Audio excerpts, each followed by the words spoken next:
Mesdames, Messieurs, bonsoir. Merci de préférer la télévision nationale. Au sommaire de cette édition, publication de la liste provisoire des candidats à l'élection présidentielle par la Cour suprême. Ils sont 9 candidats retenus. Les autres ont 72 heures pour les recours. Des migrants guinéens regagnent Conakry. Ces jeunes au nombre de 139 viennent de la Tunisie. À l'aéroport Ahmed Sékou Touré, ils ont été accueillis par des cadres du ministère des Affaires étrangères. L'icône de la musique guinéenne Sékou Bembeya Diabaté Diamond Fingers annonce la fin de sa carrière musicale. L'événement sera célébré à travers la dédicace d'un double album. Une fois encore, bonsoir et bienvenue dans ce journal qu'on ouvre par ce décret. Décret D 2025-0216 PRG-SGG portant nomination des hauts cadres au ministère de l'Urbanisme, de l'Habitat et de l'Aménagement du territoire chargé de la récupération des domaines spoliés de l'État. Le président de la République, vu la Constitution, décrète. Article 1er.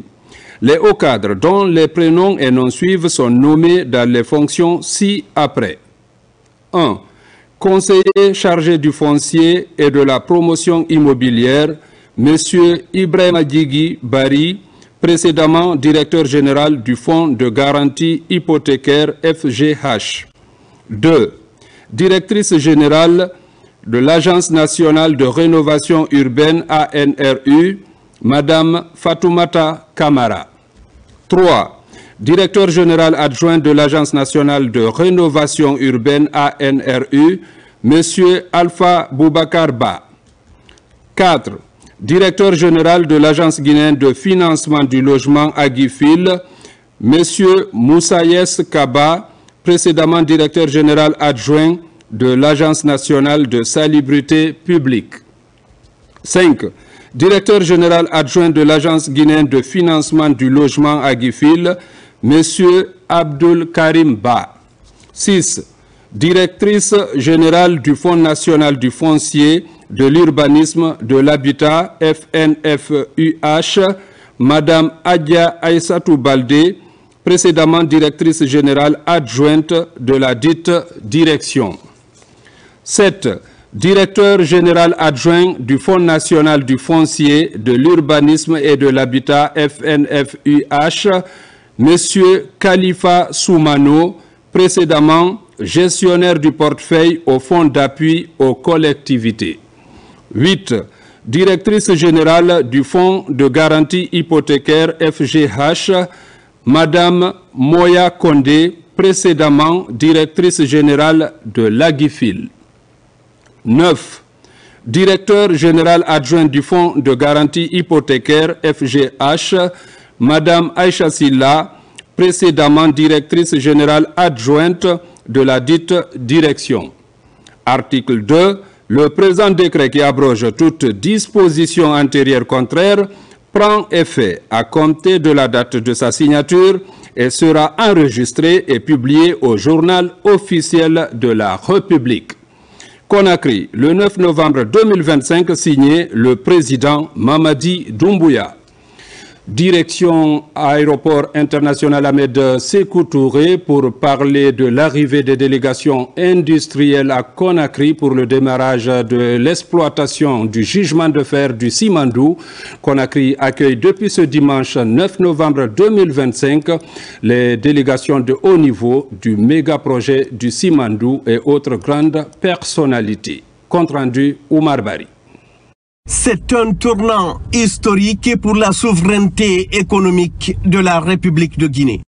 En prélude à la cérémonie officielle de lancement de l'exploitation du gisement de fer de Simandou, prévue ce mardi 11 novembre 2025, Conakry accueille déjà depuis ce dimanche 9 novembre 2025 les délégations de haut niveau des partenaires industriels du méga-projet et autres grandes personnalités. Ce moment d'une portée stratégique inédite marque l'entrée irréversible de la Guinée dans l'ère de l'exploitation du minerai de fer, qui sera suivie par la transformation locale des ressources dans la perspective de renforcer durablement la souveraineté économique du pays.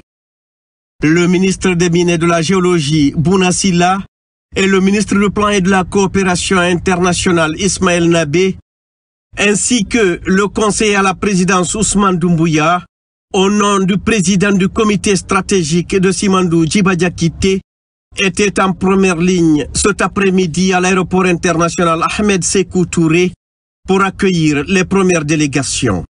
Parmi les partenaires stratégiques déjà arrivés figurent notamment Zhang Bo, PDG du groupe Weiqiao, géant mondial de la production d'aluminium, réalisant un chiffre d'affaires annuel de plus de 74 milliards de dollars et actionnaire majeur sur les blocs 1 et 2 de Simandou, aux côtés de Winning Consortium Simandou. Madame Lu Yuan, assistante du PDG du groupe Weiqiao, Monsieur Georges Yao, ancien ministre des Affaires étrangères de Singapour, Monsieur Li Yixian, président de Business China à Singapour et ancien ministre du Commerce de Singapour, ainsi que plusieurs autres membres de la délégation. Le projet Simandou, sous le leadership de Monsieur le Président Mamadi Doumbouya et sous la collaboration et coordination avec des partenaires dans notre projet. Donc ce projet arrive à la réussite aujourd'hui. Il est vraiment très content et harmonieux pour aujourd'hui. C'est ma première visite en Guinée, un pays dont j'ai beaucoup entendu parler. Nous avons effectué ce déplacement pour participer au lancement du méga projet Simandou. C'est un jour historique pour la Guinée. Venant de Singapour, nous sommes fiers de prendre part à ce projet d'envergure qui représente une véritable opportunité pour le peuple guinéen. Je suis très heureux d'être à Conakry une fois de plus. Nous serons bientôt témoins du lancement du projet Simandou, un événement attendu depuis de nombreuses années. Ce lancement revêt une importance particulière, tant pour le consortium que pour le peuple guinéen. Parmi les délégations déjà accueillies à l'aéroport, figurent également des représentants du géant minier Rio Tinto, conduit par Bold Batar, directeur commercial du groupe. La complexité et la taille du projet et surtout son impact que ça aura sur la Guinée est quelque chose qui leur tient beaucoup à cœur. Le projet va créer des milliers d'emplois dont vont bénéficier les Guinéens et ils sont très heureux de participer à cela. Je suis très heureux d'être ici aujourd'hui pour l'inauguration du projet Simandou. C'est un projet stratégique et important pour le groupe Rio Tinto et sont très heureux d'avoir travaillé avec l'État guinéen pour la réalisation du projet.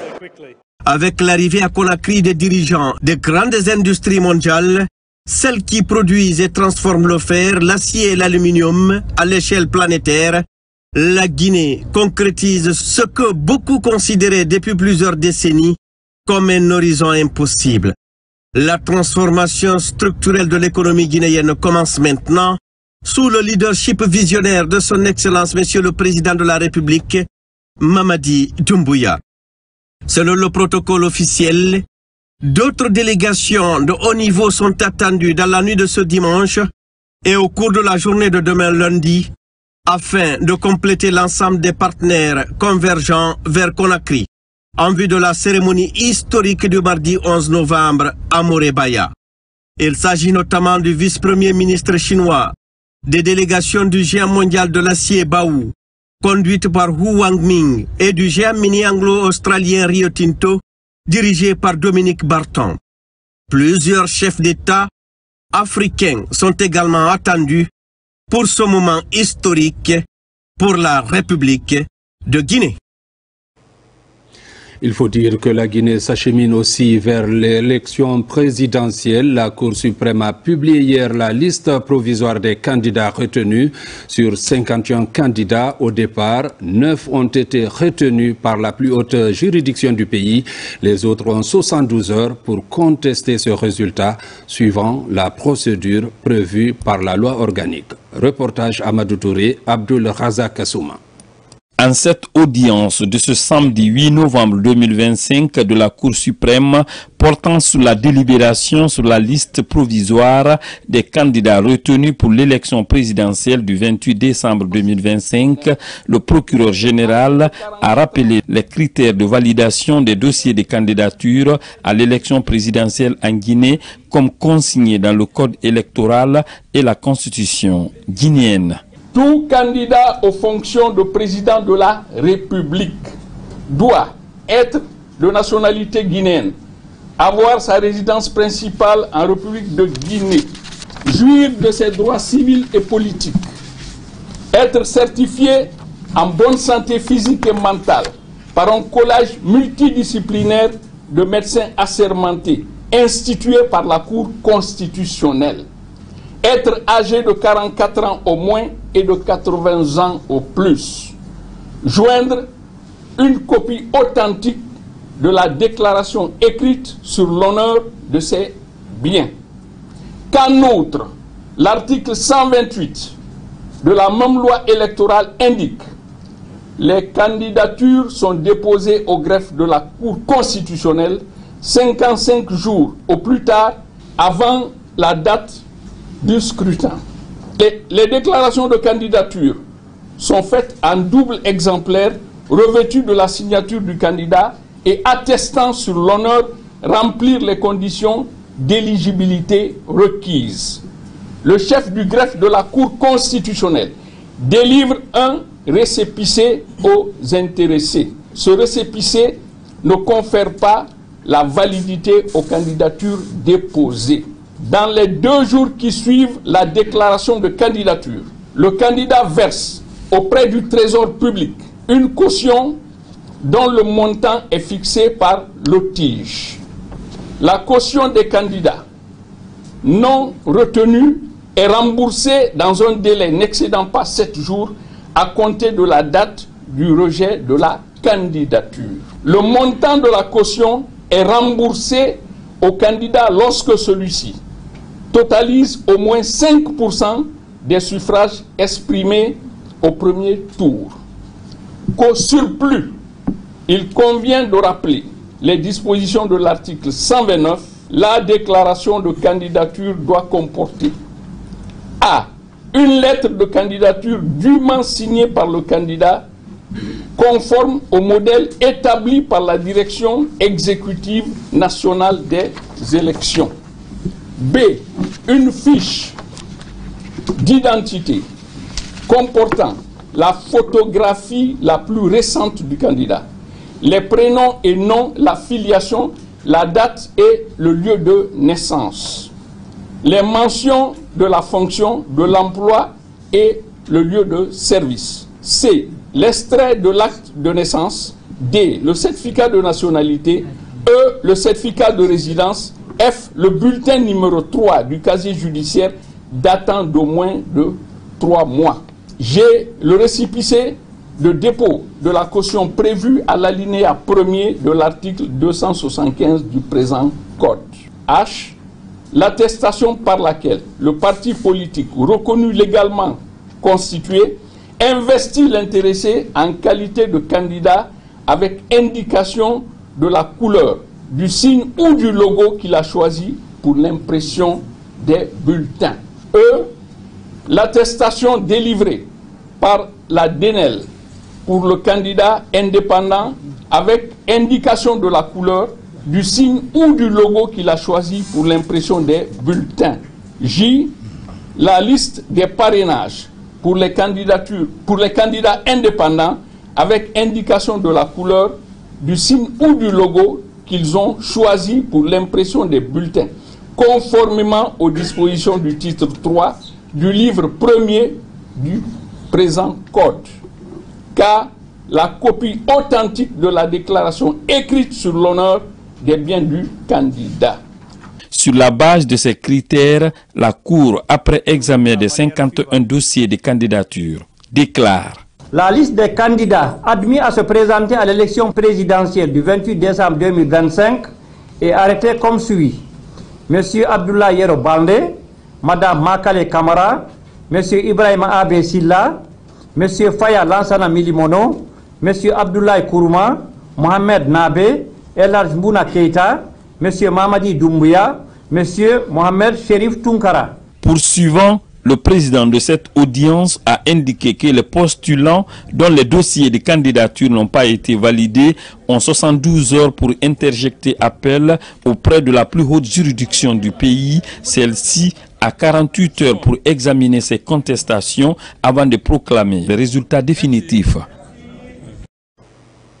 Les conseillers nationaux viennent d'adopter en séance plénière le volet de la loi de finances rectificative 2025 à l'unanimité. Il est évalué à plus de 43 000 milliards contre 35 000 milliards en loi de finances initiale 2025. Mais avant son adoption, de nombreuses recommandations ont été formulées par le CNT à l'intention du gouvernement. Le point avec Robert Siditolno. Le volet recette de la loi de finances rectificative 2025 évalué à plus de 43 000 milliards contre plus de 35 000 milliards a été adopté à l'unanimité des conseillers nationaux présents. Dans le souci d'élargir l'assiette fiscale, d'améliorer certains impôts et renforcer les recettes intérieures propres, l'organe législatif de la transition a indiqué dans son rapport final des mesures d'ajustement. Obstant une amélioration sensible de la mobilisation des recettes, le CNT invite les régies à redoubler d'efforts en vue d'un élargissement substantiel de l'assiette fiscale, notamment par l'identification et la mise à contribution de nouvelles catégories de recettes, la formalisation progressive des entreprises du secteur informel, le renforcement des dispositifs de suivi, de contrôle et d'évaluation du rendement des recettes. Le CNT attire de nouveau l'attention du gouvernement sur l'urgence de restructurer EDG par, premièrement, une amélioration substantielle de la capacité de recouvrement des factures d'électricité, une révision du modèle de gestion et de gouvernance de l'entreprise. Au-delà des multiples charges que le budget national de développement supporte déjà au compte DDG, le CNT constate la perte répétée de recettes sûres au profit de cette entreprise et invite en conséquence le ministre de l'Énergie et celui en charge des Finances à prendre les mesures correctives qui s'imposent. Le ministre du Budget représentant le gouvernement à cet exercice s'est engagé à l'application stricte de toutes les recommandations formulées par le CNT. Vous pouvez avoir toute la volonté de réforme si vous n'êtes pas soutenu par un chef de l'État qui est réformateur et à chaque fois que vous lui soumettez quelque chose comme réforme qui va dans le sens de renforcer la gouvernance de la gestion des recettes, si vous n'avez pas un tel soutien, ces réformes-là deviendront des vœux pieux. Devant les enjeux liés à la mobilisation des recettes intérieures propres nécessaires pour faire face aux urgences et améliorer les conditions de vie des populations, le président du CNT, Dr Dansa Kourouma, a appelé au suivi des recommandations. La fiscalité doit être perçue non seulement comme un instrument de collecte, mais comme un levier de justice sociale, de souveraineté économique et de construction nationale. Nous devrons poursuivre la digitalisation des procédures fiscales et douanières, renforcer la lutte contre la fraude, améliorer la gouvernance des entreprises publiques et promouvoir une transparence budgétaire accrue. Le CNT réitère ses encouragements au gouvernement pour la poursuite des réformes engagées et renouvelle sa disponibilité pour un dialogue constructif et surtout pour un contrôle responsable tout en agissant dans l'intérêt supérieur de notre nation. Les travaux se poursuivent par l'examen les jours à venir du volet dépenses de la LFR avant son adoption finale en séance plénière. À l'occasion de la Biennale de Guinée-Biéguip, le ministre secrétaire général de la présidence de la République, le général Amara Kamara, et le ministre directeur de cabinet de la présidence de la République, Djiba Diakité, ont rehaussé samedi de leur présence l'ouverture officielle de cet événement majeur, un rendez-vous d'envergure qui met à l'honneur les icônes de la musique guinéenne. Reportage Oumar Bari. C'est dans une atmosphère de fierté nationale et d'émotion partagée que s'est ouverte ce samedi 8 novembre 2025 la toute première édition de la Biennale de Guinée-Biéguip, placée sous le thème évocateur « La Guinée, notre paradis ». L'événement s'est tenu dans la légendaire salle des congrès du Palais du Peuple, symbole fort de l'histoire et de la culture guinéenne. La cérémonie d'ouverture a été honorée par la présence de hautes personnalités, notamment le ministre secrétaire général de la présidence, le général Amara Kamara, ainsi que le ministre directeur de cabinet de la présidence, Djiba Diakité. Le pays invité d'honneur, le Rwanda, était représenté par une importante délégation conduite par le secrétaire permanent du ministère de la Culture et de l'Art du Rwanda. Après 67 ans d'indépendance, la Guinée s'affirme plus que jamais comme une terre de culture, de dialogue, de création et d'opportunité. Cette dynamique s'inscrit dans la vision du président de la République, Mamadi Doumbouya, pour qui la culture constitue l'un des leviers essentiels de la souveraineté nationale. C'est dans cet esprit que la Biennale de Guinée trouve toute sa signification en tant que prolongement du deuxième pilier du programme Simandou 2040, dédié au rayonnement culturel et à la valorisation du patrimoine guinéen, conformément à l'initiative Branding Guinée, la Guinée fait.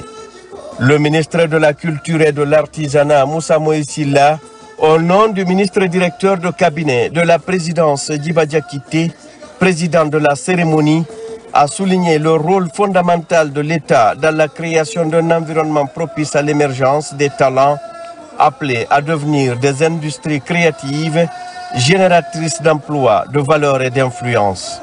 Il a également salué la présence du Rwanda, dont la participation témoigne de la solidité des liens culturels et diplomatiques entre Conakry et Kigali. Il a rendu un vibrant hommage au chef de l'État pour avoir placé la culture au centre de ses priorités. Les arts sont la respiration des peuples et la culture leur mémoire vivante. Ici, à Conakry, cette respiration prend la forme d'une biennale qui célèbre la créativité, la diversité et la fraternité.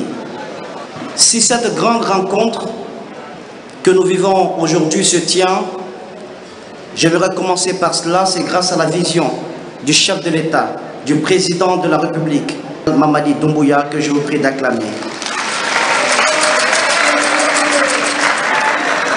qui n'a jamais cessé de soutenir la culture et de lui accorder une place stratégique dans sa vision de développement national matérialisée à travers le pilier 2 du programme Simandou 2040. La culture est donc au cœur de sa vision, de la vision de son Excellence Monsieur le Président, comme l'un des leviers de souveraineté les plus puissants.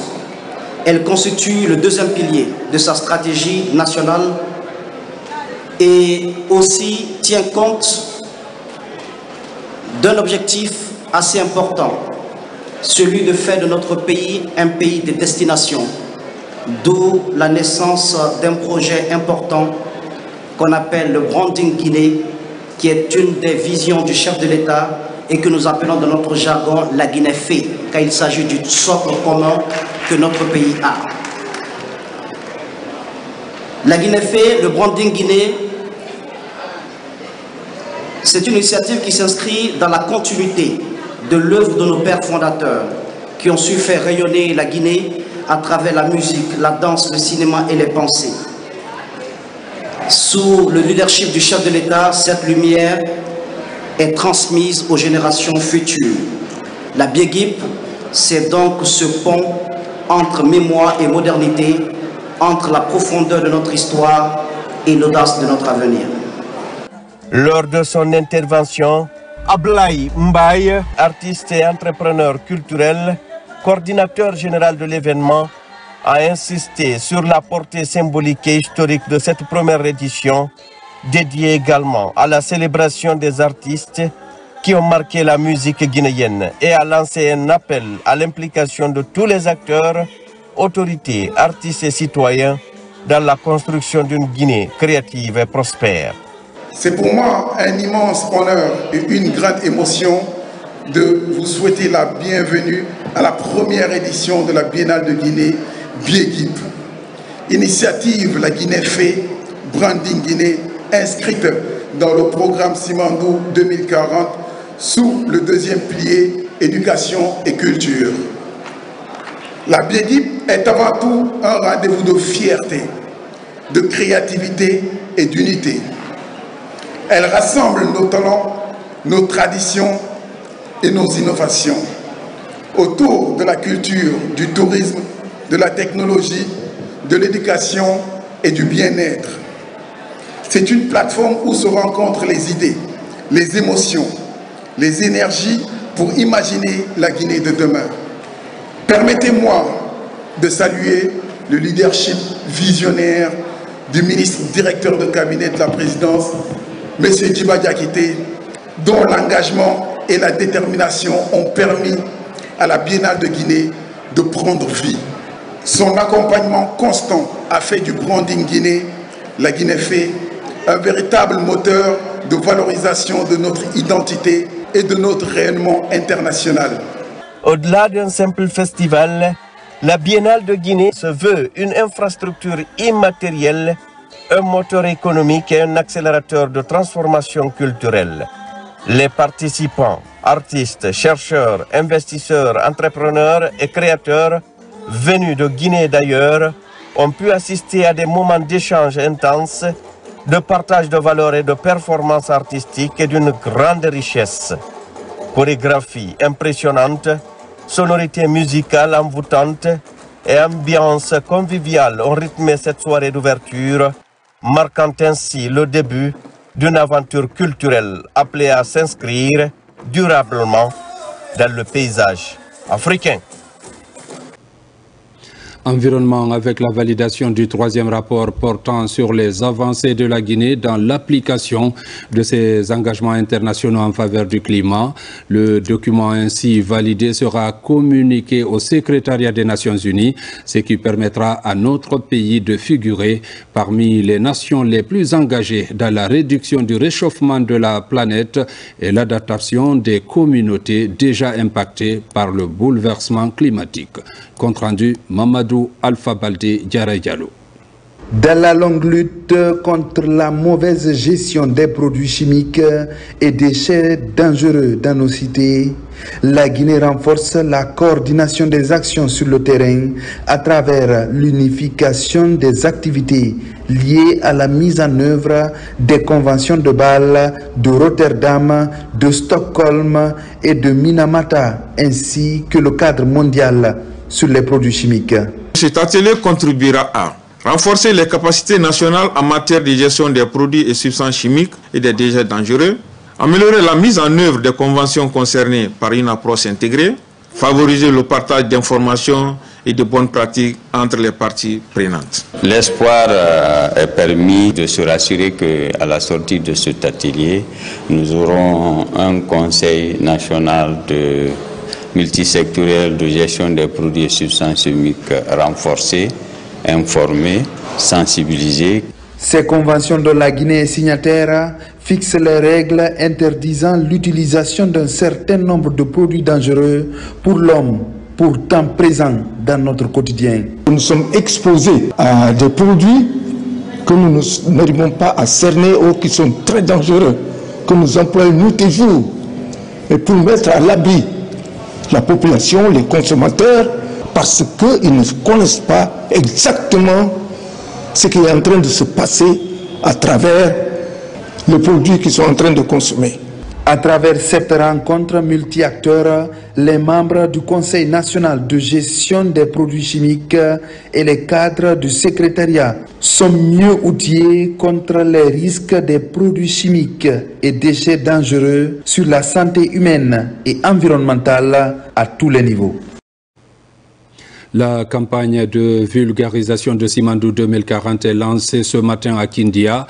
L'initiative vient des jeunes Guinéens de la diaspora en collaboration avec le ministère de l'Environnement.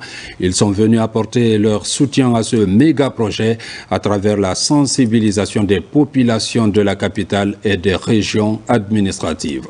Reportage Bakary Bambakonde.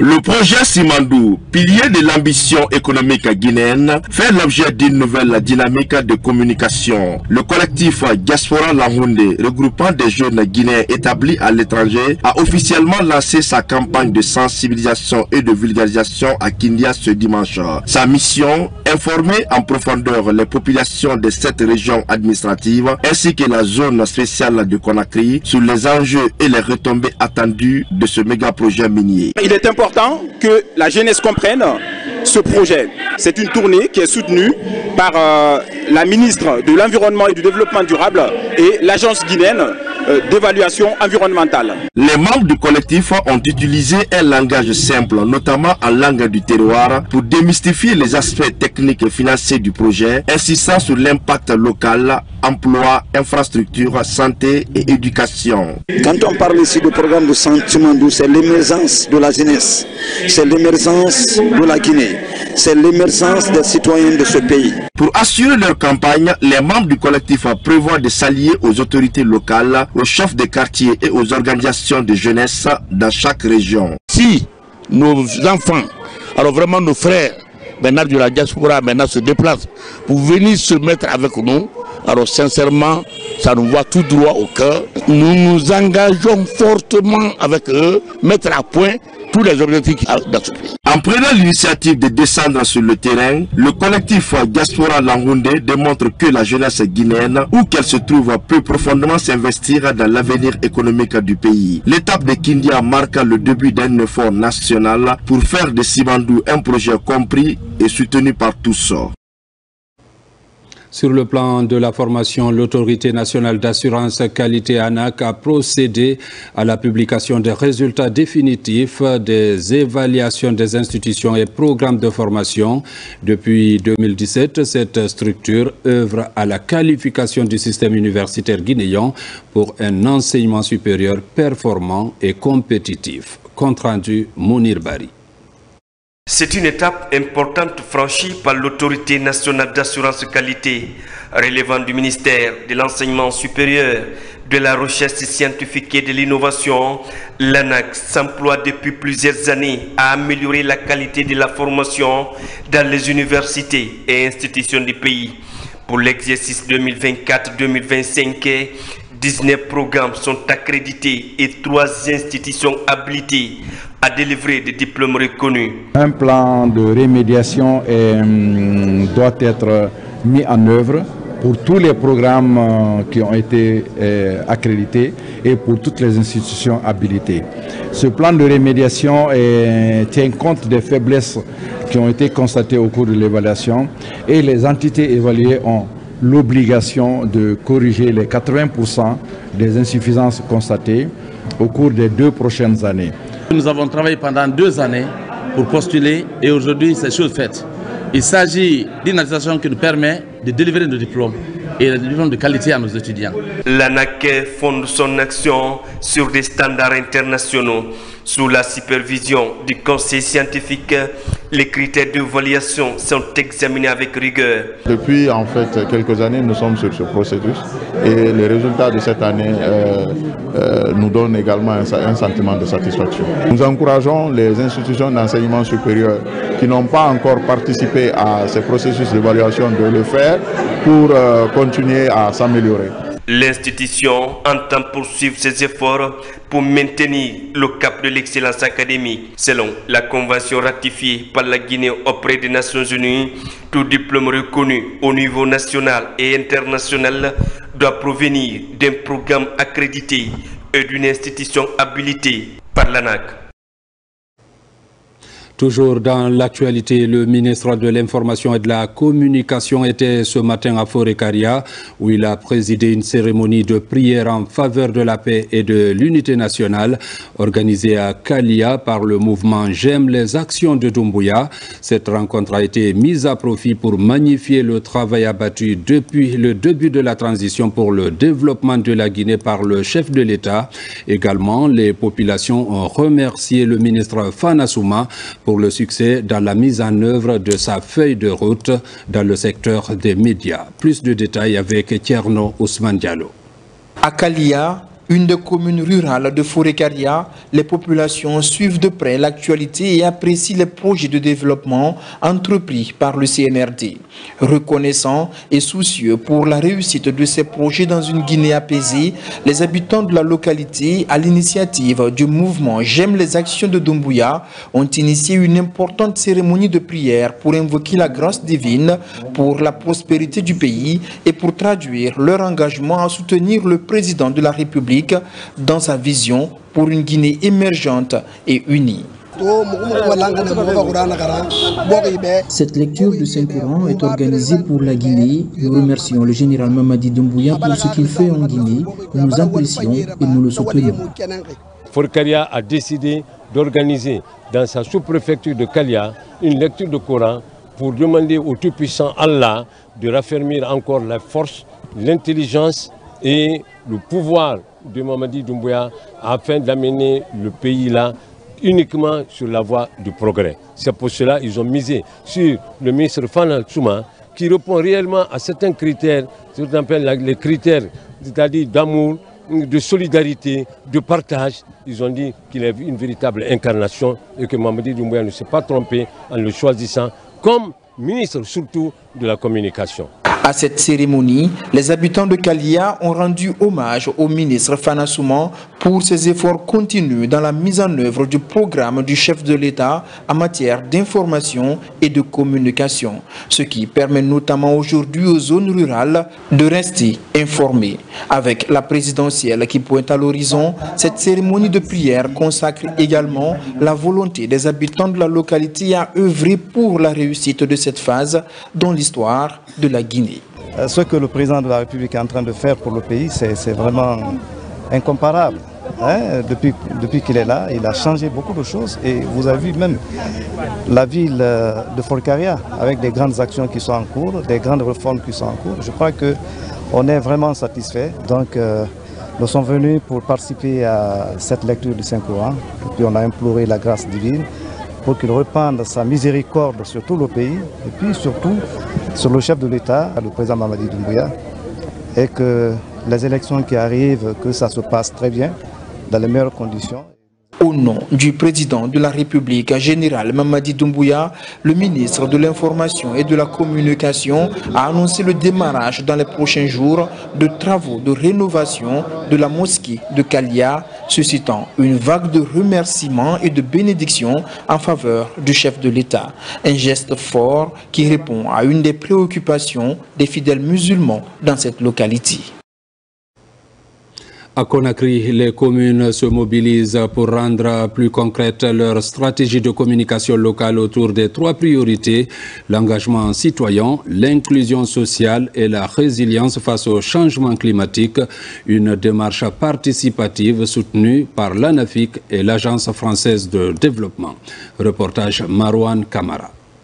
À travers cette session de formation des autorités locales, les 13 communes de la capitale pourraient se doter désormais d'un plan de communication locale. Elle est initiée par l'Agence nationale de financement des collectivités locales pour informer, sensibiliser et impliquer les citoyens dans la gestion locale. À l'arrivée de l'ANAFIC, on a installé les mécanismes de gestion de réclamation dans les 362 communes de l'intérieur. On est en train d'installer encore les mêmes comités de gestion de réclamation dans ces communes. C'est un comité qui permet d'établir une bonne relation entre les responsables des autorités locales et la population. Nous incarnons l'autorité, mais nous ne sommes rien sans la population. Donc pour qu'il y ait un résultat, il va falloir qu'on aille vers eux, qu'on communique vers eux, qu'on s'inquiète des réalités et ensuite proposer des palliatifs. Au cœur de cette démarche, l'opérationnalisation de la stratégie de communication locale des communes de Conakry sur l'engagement citoyen, l'inclusion sociale et la résilience au changement climatique. Il a été question de partager avec les communes de Conakry des instruments et des outils liés à la budgétisation participative, des outils liés à l'engagement citoyen tel que le suivi évaluation participative, mais aussi le système d'alerte précoce. On a l'habitude de faire le budget classique en s'enfermant entre 4 murs. Et on veut passer à une autre étape de ce processus-là pour que le citoyen se prononce sur l'élaboration du budget. Porté par l'ANAFIC avec le soutien financier de l'Agence française de développement AFD, cette initiative ambitionne de bâtir une capitale plus participative, plus inclusive et plus résiliente face au changement climatique.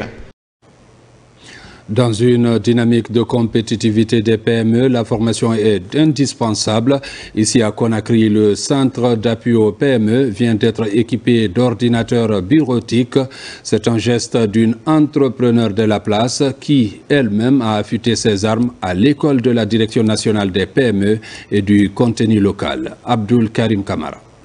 Au ministère de l'Industrie, les futurs centres d'appui aux PME sont attendus avec beaucoup d'espoir. La Direction nationale des PME caresse le rêve de les voir comme des centres de transfert des kits d'incubation. Déjà opérationnel, le CAPME de Conakry a désormais un centre informatique qui vient d'être équipé à travers un don de 20 ordinateurs bureautiques.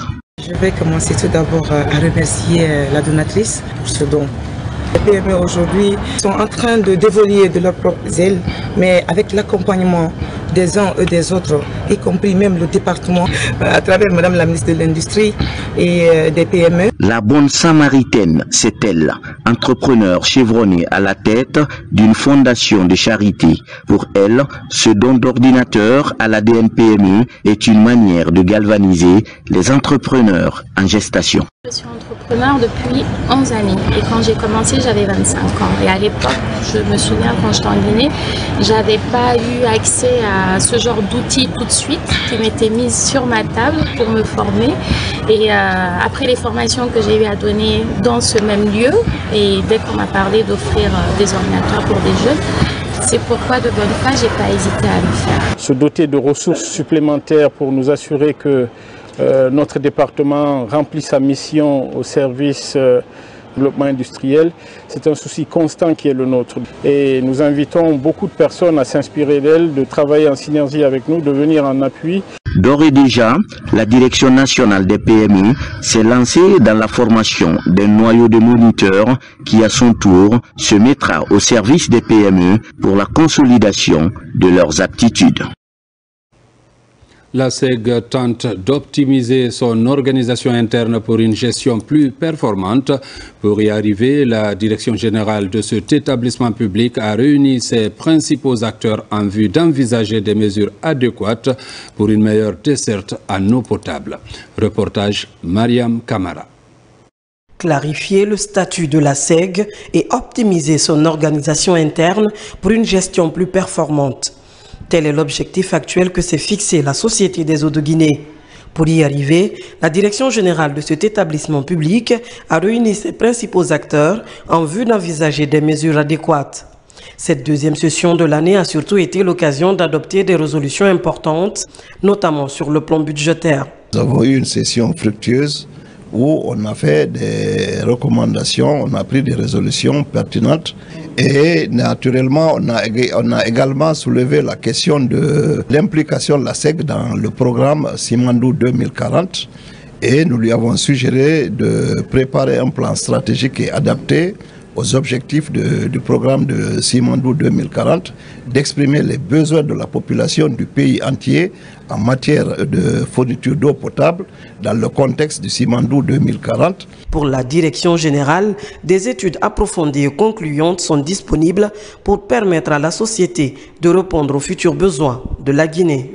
C'est seulement en Guinée où aujourd'hui il y a une étude disponible qui prend en compte 25 années de déficit en eau et qui se projette sur la disponibilité de la ressource pour les 15 prochaines années de besoins. Ça fait 40 années de besoins qui vont être réalisés en infrastructure.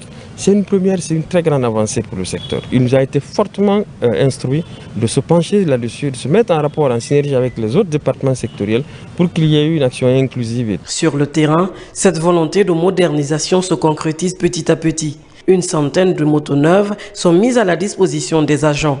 Cette dotation vise à accroître leur mobilité et leur capacité opérationnelle au quotidien. À Mamou, remise d'équipements médicaux et de matériel de secours destinés aux agents de la protection civile et aux structures hospitalières de la région administrative. Cette action s'inscrit dans une dynamique de renforcement de capacités locales afin d'améliorer la réponse aux urgences sanitaires et aux accidents de la route. Compte rendu, Abdoulaye Ningelande Diallo. Cette remise d'équipement marque une étape significative dans l'accompagnement du gouvernement dans sa politique de développement local et dans la promotion de la coopération décentralisée. Elle illustre la volonté commune de la maison mère et ACOPED d'apporter des solutions concrètes et durables aux défis sociaux et sanitaires auxquels font face les communautés de Mamou. C'est une vision humaniste, une vision de développement durable. C'est une vision de bien-être pour une population. Et le bien-être, ça veut dire santé, éducation. Nous remercions très sincèrement l'ACOPED à travers l'ONG, la Maison Mère. Et ces équipements seront utilisés à bon escient uniquement pour le service de la population de Mamou. En plus de ces équipements, l'ONG a également réalisé un autre projet de grande envergure, la construction et l'équipement d'une école écologique au secteur Amdallaye dans la commune urbaine de Mamou.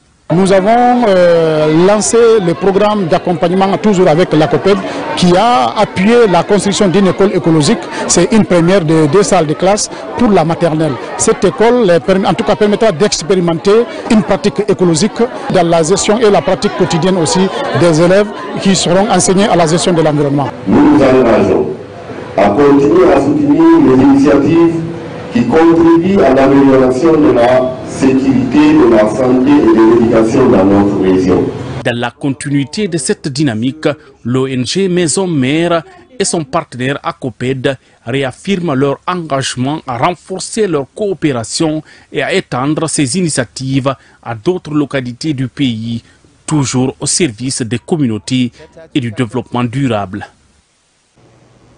Cérémonie de pose de la première pierre d'un centre de santé amélioré et d'une mosquée dans le district de Sandafara, dans la préfecture de Dinguiraye.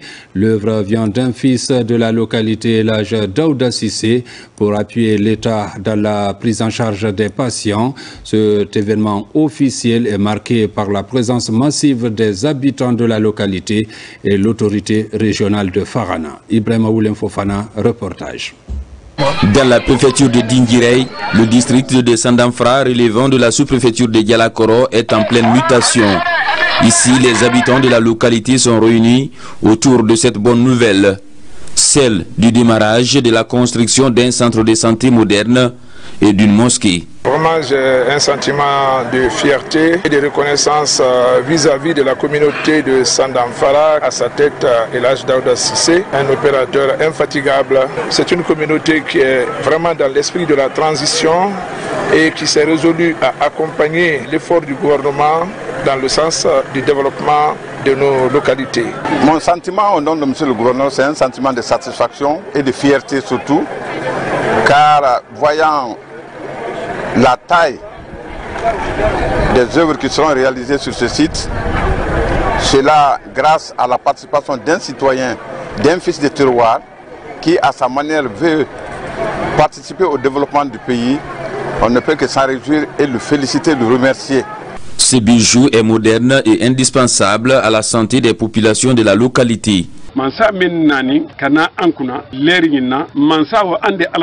Aujourd'hui, nous avons un bon président qui a le souci du développement de notre pays. C'est pourquoi, après le reprofilage des 18 km, nous avons décidé de procéder à la construction de ce centre de santé moderne. Le plan que le gouvernement nous a exigé, c'est avec ça qu'on construit cet édifice de 14 bâtiments plus une mosquée. Autre action forte, des fils ressortissants, celle du reprofilage des 18 km, ils sollicitent du gouvernement le bitumage. Les nouveaux agents des services vétérinaires et l'environnement viennent de recevoir à Dalaba des satisfecits et des prix pour la pertinence de leur rapport de stage sur l'épidémiologie de terrain. Cette 5e cohorte porte le nom de Dr Alimatou Sirandou Diallo, secrétaire général du ministère de l'élevage. Les précisions avec Mamadou Patebalde, notre correspondant dans la région. Suivez.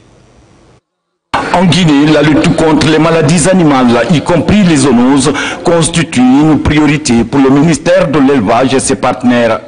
Pour relever le défi, la Direction nationale des services vétérinaires vient de renforcer à l'ISMEF de Dalaba les capacités des 25 agents des services vétérinaires et de l'environnement. Cette formation, c'était juste pour renforcer les capacités en épidémiologie du terrain en vue d'améliorer la surveillance et la riposte contre les maladies zoonotiques. Nous estimons qu'ils ont vraiment suffisamment de compétences pour aller intervenir sur le terrain. La FAO continuera d'être toujours présent auprès des services vétérinaires, pas seulement pour ce programme de formation, mais pour tout autre besoin auquel les services vétérinaires émettront une requête auprès de la FAO. Cette formation de 4 mois a permis à la 5e cohorte de bénéficier des connaissances théoriques et pratiques en épidémiologie de terrain. Cette approche intégrée revêt une importance capitale dans un contexte où les maladies émergentes et réémergentes continuent de menacer nos communautés, notre économie et notre sécurité alimentaire. Vous êtes désormais les ambassadeurs du secteur de l'élevage sur le terrain. À ce titre, vous devez en tout faire preuve de professionnalisme, de rigueur et de probité morale. Reconnu comme épidémiologiste de terrain, cette 5e cohorte porte le nom de Alimatou Sirandou Diallo, secrétaire général du ministère de l'élevage, pour sa contribution de qualité au développement du secteur de l'élevage en Guinée. À Dabompa, les jeunes s'activent dans l'assainissement de leur commune. Ils viennent de lancer l'opération de nettoyage des points noirs de la localité. Reportage Aboubakar Junior Kamara. La jeunesse de Dabompa s'engage dans les opérations d'assainissement de leur quartier. Plusieurs artères de ce quartier sont assainies en prélude au lancement de la campagne pour les élections présidentielles. L'initiative est du bureau du conseil de quartier qui mobilise sa jeunesse autour des questions de citoyenneté. Nous voulons rendre notre environnement sain, propre avant les grandes campagnes qui arrivent. C'est-à-dire un environnement propre pour vraiment un esprit très sain. Depuis plus d'un an, nous sommes sur ça et c'est ça que ça veut dire, nous le faisons. Être utile pour sa société est le seul motif de cette mobilisation des femmes qui veulent faire de Dabompa un quartier de référence en matière d'hygiène et de paix. C'est une très bonne initiative. On aime dire qu'est-ce que le pays a fait pour moi, mais nous disons d'abord qu'est-ce qu'on a fait pour notre pays. Et cet acte citoyen que monsieur le directeur général et monsieur le chef de quartier sont en train de poser aujourd'hui prouve à suffisance qu'on doit les accompagner. Les accompagner en termes d'équipement, les accompagner moralement et les accompagner financièrement. Ils le font avec leurs moyens de bord. Donc c'est quelque chose qui est encourageant et moi je pense qu'on doit les soutenir. Périodiquement, ces opérations d'assainissement seront organisées ici à Dabompa Plateau afin d'améliorer le cadre de vie des populations, histoire d'éviter des maladies provoquées par manque d'hygiène. Une autre vague de migrants regagne volontairement Conakry. Ces migrants viennent tous de Tunisie. Ils décident donc de venir participer au développement de la Guinée. Ils ont été accueillis par des cadres du ministère des Affaires étrangères. Alpha Issia Gaba. Au total, 132 migrants guinéens sont rentrés volontairement de Tunisie. Souvent confrontés à des situations de détresse, ils ont choisi de regagner leur pays d'origine. Nous sommes très contents parce que nous sommes quittés en Guinée. On ne savait pas que la Guinée allait devenir comme aujourd'hui. Mais l'image que nous avons vue dans les télé, à travers les réseaux sociaux, nous avons su que Mamadi Doumbouya, c'est un bâtisseur. C'est quelqu'un qui a la conviction Et l'image qu'il montre, la Guinée ailleurs, ça fait une fierté pour nous. Là où on cherche, on voulait partir là. Notre pays est devenu comme là-bas. Ça cause ça, on s'est retourné. À l'aéroport international Ahmed Sékou Touré, ils ont été accueillis par des cadres du ministère des Affaires étrangères qui ont annoncé que des mesures d'accompagnement pour leur intégration sont déjà prévues. Ce sont les très hautes instructions de son Excellence, Monsieur le Président de la République, chef de l'État. Nous sommes là donc au nom de son Excellence, Monsieur le ministre des Affaires étrangères, qui nous a mandaté. Et ce pont aérien, c'est dans l'intérêt de nos communautés, ou en tout cas de toute la diaspora qui se trouverait en dehors du pays et qui souhaiterait rentrer librement au pays. Ces derniers temps, un nombre croissant de migrants guinéens optent pour un retour volontaire, des retours motivés par leur volonté d'accompagner le processus de refondation engagé en Guinée. L'école primaire Xavier de Tamara, localité des îles de Los, était confrontée à d'énormes problèmes d'équipement. Face à cette situation, les ressortissants de cette délégation scolaire de la commune de Kassa se sont mobilisés pour restaurer et équiper l'édifice, un geste salué par la communauté bénéficiaire. Reportage Kerfala Presse Camara, Moussa Naminakita. Des décennies après sa construction, l'école primaire Xavier de Tamara, localité relevant de la direction communale de l'éducation de Kassa, est confrontée aux problèmes de vétusté et au manque de tableau-banc. Face à cette situation, Alseni Bangoura, ressortissant de la localité, a porté un projet qui a abouti à ce don de tableau-banc et de feuilles de tôle pour restaurer l'édifice en guise de soutien à ses frères écoliers de l'île. Les défis au sein de l'éducation au niveau des insulaires, on sait que c'est énorme. Nous ne pouvons pas tout faire et l'État aussi non plus ne peut pas tout faire.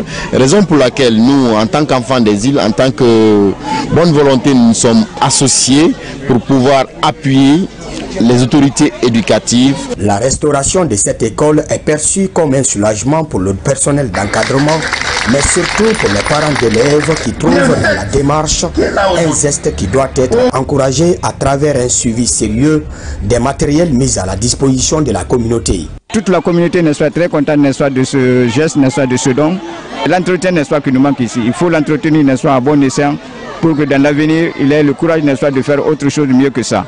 Je remercie le donateur parce qu'il n'est pas fait pour toute personne d'offrir ces dons pareils dans une école qui est très loin de Conakry. Le donateur, en rapport avec ses partenaires, il envisage d'intervenir en appuyant d'autres localités des îles de Los dans un très proche programme de développement communautaire déjà planifié afin de participer pleinement à l'amélioration des conditions de vie de ces insulaires et surtout moderniser le cadre d'apprentissage dans les localités des îles de Los.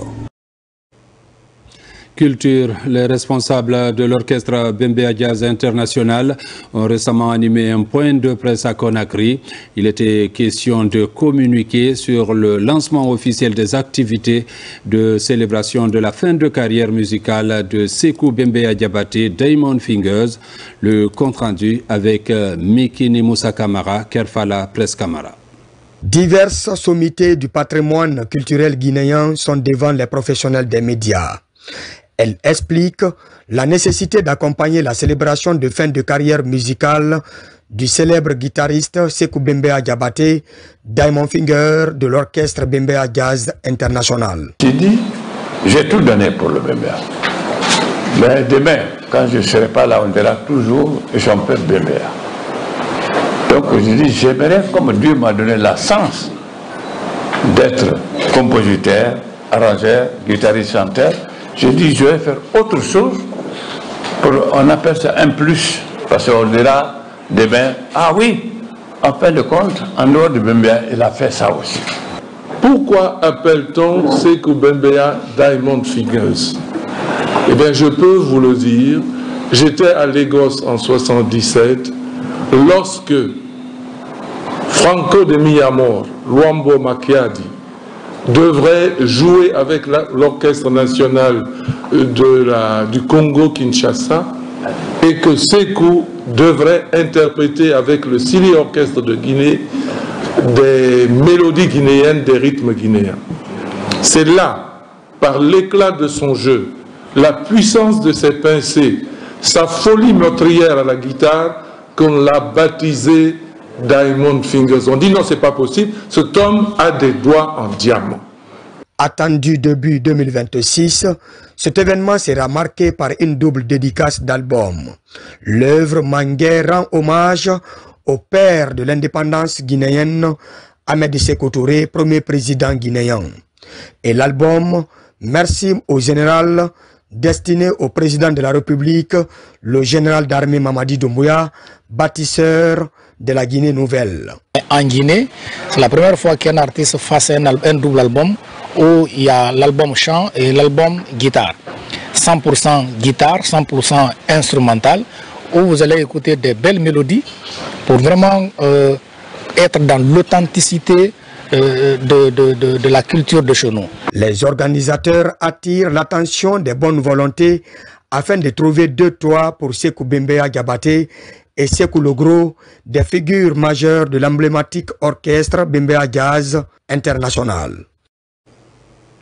Sport, l'Arabie Saoudite accueille la 6e édition des Jeux de la solidarité islamique qui regroupe une cinquantaine de pays du monde islamique. Notre pays, la Guinée, prend part aux 10 Jeux dans cette discipline, entre autres l'athlétisme, le judo, le karaté et le handball. Ici Agassila est notre envoyé spécial. Suivez. Cette rencontre sportive majeure du monde islamique a démarré par une cérémonie festive devant toutes les délégations présentes à Riyad avec pour porte-drapeau guinéen Fatoumata Balé, athlète. Durant 2 semaines, les athlètes venus d'horizons divers vont rivaliser chacun pour décrocher le maximum de médailles. Je suis très contente d'être là. C'est une nouvelle occasion de représenter la Guinée à l'international et bien évidemment, l'objectif c'est toujours le même, c'est de ramener une médaille et la plus belle, la médaille d'or. Donc on va tout faire pour y arriver et let's go, c'est parti. De son côté, le président du comité national olympique a participé à l'ouverture de l'Assemblée générale de l'association islamique, au cours de laquelle plusieurs points ont été abordés pour le renforcement des relations du monde islamique à travers le sport. Nous ne venons pas pour venir, nous venons vraiment pour prendre des médailles. C'est pour cela que nous avons fait les meilleurs choix. Nous avons tous qui ont travaillé, toutes les fédérations qui ont travaillé au niveau national, au niveau africain et au niveau mondial. À partir du 7 novembre jusqu'au 23, plus de 3000 athlètes venus de 57 pays participeront aux Jeux de la solidarité islamique, repartis sur 5 sites pour 21 disciplines, dont 2 parasportifs. Mesdames, Messieurs, c'est la fin de cette édition. Merci à vous qui nous suivez du côté de Tangama. C'est dans la préfecture de Dalaba, comme partout ailleurs dans le monde. Bonne suite de programmes sur la RTG.